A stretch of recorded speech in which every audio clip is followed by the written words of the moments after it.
Bonjour et bienvenue dans la météo du Bitcoin, j'espère que vous allez bien aujourd'hui avec une journée, un petit peu de Shopee hier, il s'est rien passé. Globalement, il s'est passé quelque chose d'incroyable dans la communauté CryptoFanta. Premier live pour les investisseurs long terme, on a un espace investisseur long terme qui permet aux gens d'accéder à un contenu professionnel à petit prix, c'est-à-dire 15 $ par mois, hein, c'est symbolique, le but étant de vous intéresser à ce qu'on fait et de vous donner un maximum de valeur pour vos sous-sous. Donc hier soir, premier live, vous pouvez accéder en rejoignant Patreon. Vous avez accès à des ressources spécifiques au live une fois par semaine, qualitatifs, orientés long terme, qui vous donneront, hier c'était surtout, il y a eu pas mal de bases pour avoir des signaux long terme, pour essayer de pouvoir prendre des décisions autonomes, hein, sans faire un sondage de youtubeur. Donc bon petit live. Pas par mes soins, par les soins de mon équipe hein, qui a assuré, on les félicite. C'était du bon contenu, deux personnes très complémentaires et hautement estimées par ma part. Et a priori, ils ont fait leur petit effet hier. Donc première derrière les caméras, donc cool. Et des ressources, un espace pour discuter et un endroit pour partager les bons plans pour le futur. Donc c'est quoi la belle histoire, c'est quoi le marketing, le projet, pourquoi ce machin, ce coin va conquérir le monde. Donc pour la modique somme de 15 $ par mois, c'est que pouic. Hein. Bon, la pub étant faite, on va aller directement sur la méthode du Bitcoin. Et donc on est toujours dans un range hein, globalement. Hier, environnement relativement choppy, on n'a pas fait grand chose, up, down, rien du tout, donc séance relativement morte, dead, hein, il ne s'est rien passé. Hier, j'étais plutôt bearish, donc a priori, c'était pas trop une mauvaise idée. Ce matin, je serais plutôt bullish. Oui, c'est comme ça, on est dans un range. Si on se place, si on veut avoir une entrée optimale, hein, si on veut un cadeau que le marché pourrait nous faire, et plutôt que de miser la ferme en disant ouais c'est maintenant, c'est tout de suite ou maintenant, c'est prendre de gros risques parce que la volatilité est en train de contracter. Le mieux c'est de le faire avec une expansion de volatilité et pourquoi pas attraper un mouvement dans cette zone là, donc sous les 28 000. Ça serait complètement offert, ça serait le giga cadeau, plus exactement dans cette mèche ici. Donc tout ça, ce n'est pas une invitation à partir all-in parce que Fanta a dit que ça n'irait pas plus bas que 27 600, pas du tout. Hein. Vous gérez votre risque et en trading, c'est juste qu'on a une haute probabilité que ce soit une entrée sympathique. Si par exemple on venait aller par là, ce n'est pas garanti du tout, hein. On peut partir direct ici. Hein. Comme je vous dis, aujourd'hui je suis bullish, c'est-à-dire haussier. Si jamais on a le cadeau d'une entrée par ici, jusqu'ici, a priori, avant la première poule de liquidité, elle sera avant ça. Elle sera ici, donc c'est même très possible qu'on n'aille pas beaucoup plus bas que là. Donc là, c'est le giga cadeau. Et ici, c'est le mini cadeau. Le mini cadeau ici. Okay, je vous dis, vous pouvez vérifier ce que je dis, ça fonctionne. Hein. Je vous la fais simple et tout pour pas vous embrouiller avec des artifices, mais c'est hautement réfléchi ce que je raconte. c'est pas le trading pour les nuls. Donc ici, c'est une pool de liquidité intéressante et si vous avez envie de faire du day trading, à mon avis, c'est un beau cadeau pour la session. Ça veut dire par exemple, petite session, un petit moment dans la journée, on arrive ici et potentiellement on rebondit. Donc il y a un petit trade si vous voulez faire du day trading Bitcoin. Donc ça veut dire on va agir dans les extrêmes de ce petit range ici. Si jamais ça échoue, il y a les extrêmes de ce gros range. À un moment, il est probable qu'on aille range là. Et dans cette zone-là, c'est une bonne opportunité d'achat moyen terme. Ça ne veut pas dire qu'elle sera offerte. À vrai dire, je ne pense pas qu'elle sera offerte. Je pense qu'on ne va pas tarder à aller monter. Donc, ok, donc il y a Cisco qui donne sa stratégie personnelle, mais je ne vais pas faire leak, parce que si tout le monde fait pareil, ça ne va pas marcher. Donc, merci pour ton partage. Donc, voilà, a priori... Personnellement, je suis haussier, mais je n'exclus pas une venue là-dedans. Je pense aussi qu'on est probablement sur la mise en place d'un bottom long terme qui peut mettre beaucoup de temps. Hein. La dernière fois qu'on a eu un bottom long terme pour un swing, ça a pris un certain nombre de semaines, minimum 9 semaines. Donc là, on est encore au début du début et ça peut traînailler dans la zone pas mal de temps. Donc l'avenir nous dira un petit peu comment ça va se positionner. Autre chose, c'est peut-être pas le meilleur jour pour intervenir sur le marché. Hein, parce que pendant ce temps-là, je dirais, c'est pas la folie non plus sur les alts. Donc on a un BTC qui est en train de contracter en termes de volatilité, mais en prévision d'un événement relativement important, c'est demain les chiffres de l'inflation, CPI, où là, il y aura des pics de volatilité. Pics de volatilité qui vont avoir lieu en priorité sur les indices boursiers, qui vont peut-être faire, pourquoi pas, une petite pichenette ici, dans cette zone pour essayer de marquer un nouveau low, un nouveau plus haut creux.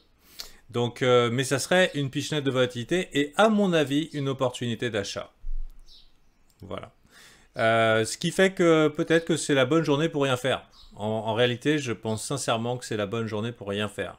Eh oui, c'est comme ça. Même si vous avez envie d'action, peut-être il faut trouver d'autres hobbies dans certaines journées parce que, a priori, on est en train de build up, on est en train de se motiver pour demain. Et demain, si on a de la chance, on aura peut-être une entrée ici et pourquoi pas une entrée ici. Ensuite, comment ça se passe si jamais le prix vient là? Donc bien sûr, ça sera probablement terrifiant. Hein, ça peut être terrifiant. Parce que c'est quand même une grosse chute. C'est pour ça que c'est pas la peine, même si je suis haussier, c'est pour ça que je ne mise pas la ferme. Hein. Je n'ai pas envie de perdre 8% de mon compte simplement sur un pari un petit peu précoce. Donc on attend éventuellement dans cette zone et il y a plusieurs possibilités quand on arrive dans la mèche. Soit les acheteurs se pointent pour de vrai et on n'y reste pas longtemps.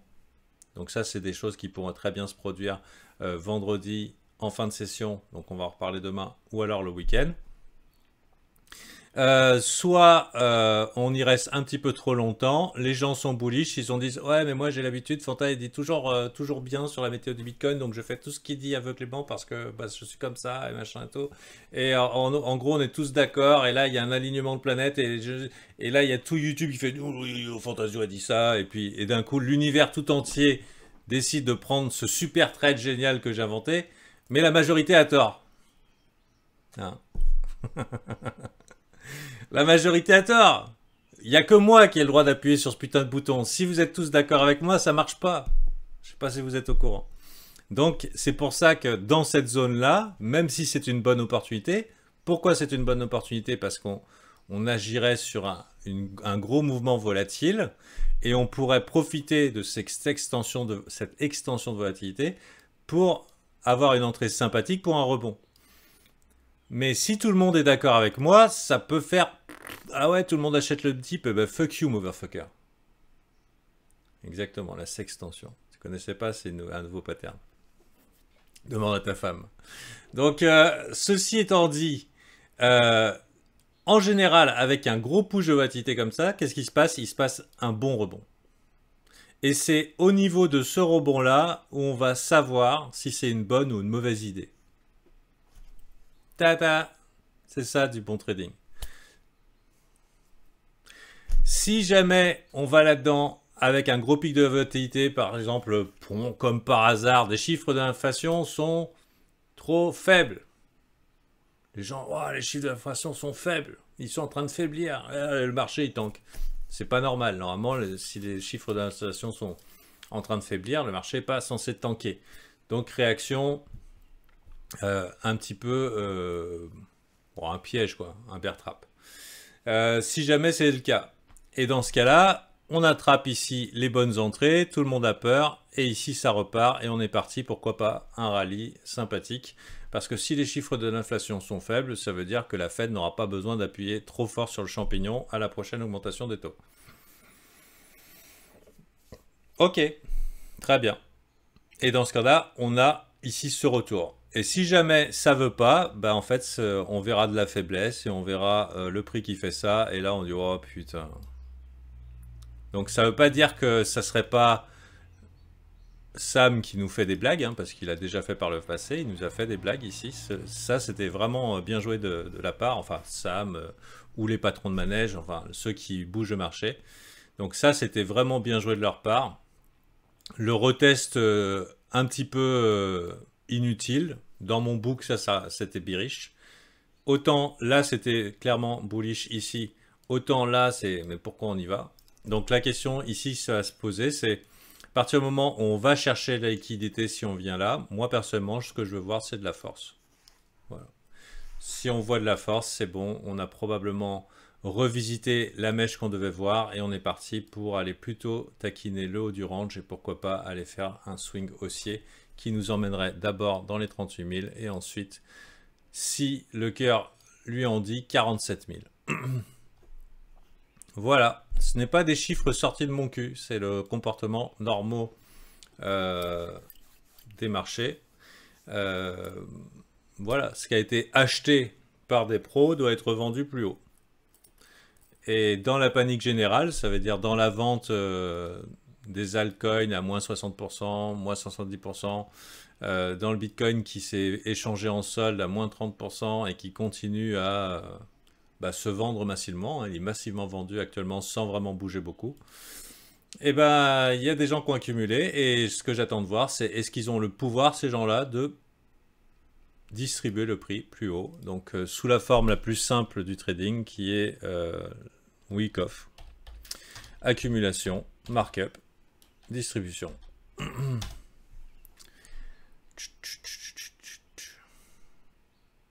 Hop, voilà. Hein. Ce qui a été acheté est revendu. C'est pas de la malveillance de personne. C'est pas ah là là les vilaines et méchantes baleines. Non, il y a des gens qui ont pris des risques à un endroit où personne ne voulait prendre de risques. Tiens, c'est Captain Trading qui fait sa pub sur mon YouTube. Hop là. Alors, ici, markup, distribution. Donc j'imagine que c'est une bonne vidéo. C'est un concept qu'on revoit nous aussi souvent. Donc voilà. Et qu'est-ce qui fait que l'accumulation c'est intéressant? C'est qu'en général, c'est le public qui vend. C'est le public qui vient dans le chat et qui dit « Ah là là, ça va beaucoup plus bas, c'est sûr, c'est garanti, les gens, on va les acheter à 20 000, etc. » Bah ouais, sauf que pourquoi ça bouge pas? Pourquoi ça bouge pas si on va avec certitude à 20 000? Peut-être on va avec certitude à 20 000. Mais on y va avec certitude à 20 000 avec probablement pas beaucoup de gens expérimentés qui sont en train de se dire qu'on va à 20 000. Hein. Si on doit aller à 20 000, c'est après une petite entourloupe qui nous fait croire qu'on va d'abord à 100 000. Et quand tout le monde est convaincu qu'on va à 100 000 et se met à acheter, éventuellement, là, on va tenter. Voilà. C'est un petit peu comme ça que ça marche. Donc, si vous étiez membre investisseur long terme de l'espace VIP, Patreon pour 15 $ par mois, vous auriez eu hier de magnifiques analyses long terme sur le Bitcoin.